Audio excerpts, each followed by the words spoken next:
আপনি কি কখনো ভেবেছেন যে সমুদ্র প্রায় বরফ হয়ে থাকে সেখানে হাঙর থাকতে পারে?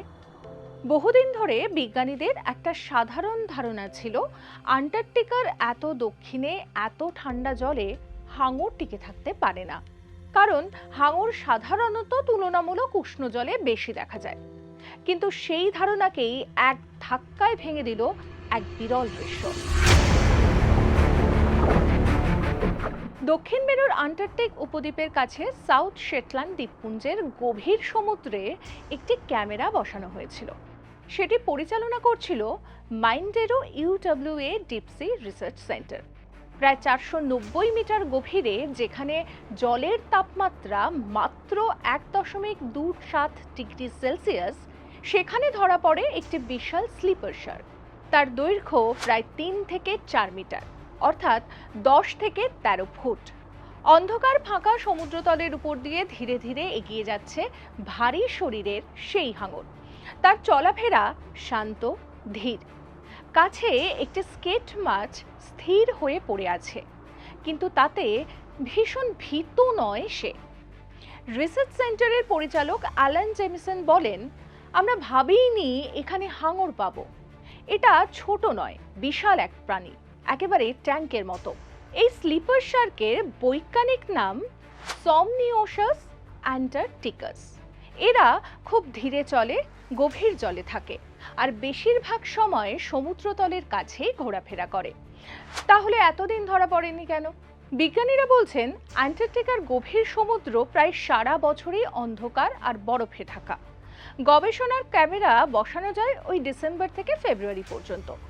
বছরের বাকি সময় সমুদ্র প্রায় কোনো আবিষ্কার অধরাই থেকে যায়। তাই সম্ভবত এই হাঙররা আগে থেকেই ছিল। আরও একটি গুরুত্বপূর্ণ বিষয় হলো, সমুদ্রের জল সব জায়গায় একই রকম নয়, বিভিন্ন স্তরে তাপমাত্রা আলাদা। বিশেষজ্ঞদের মতে, যে গভীরতায় হাঙরটি দেখা গেছে সেটি তুলনামূলকভাবে একটু উষ্ণ স্তর, তাই হয়তো সে ওই গভীরতাতেই ছিল। কিন্তু এই হাঙররা খায় কি? ধারণা করা হয় স্লিপার শার্ক মূলত মৃত তিমি, জায়ান্ট স্কুইড বা অন্য সামুদ্রিক প্রাণীর দেহাবশেষ খায়, যেগুলো সমুদ্রতলে ডুবে যায়। অর্থাৎ তারা সমুদ্র পরিষ্কারের কাজটাও করে। এই আবিষ্কারকে গুরুত্বপূর্ণ বলছেন সামুদ্রিক জীববিজ্ঞানীরা, কারণ এত দক্ষিণে আগে কখনো নিশ্চিতভাবে হাঙরের উপস্থিতির প্রমাণ মেলেনি। তবে একটাই বড় প্রশ্ন রয়ে যাচ্ছে, জলবায়ু পরিবর্তন কি এর পিছনে ভূমিকা রেখেছে? বিজ্ঞানীরা জানিয়েছেন তারা নিশ্চিত নন। সমুদ্রের জল ধীরে ধীরে উষ্ণ হচ্ছে, ফলে অনেক প্রজাতি তাদের আবাসভূমি বদলাচ্ছে। কিন্তু এই হাঙর আগে থেকেই ছিল নাকি নতুন করে এসেছে, তা জানার জন্য আরও গবেষণা দরকার।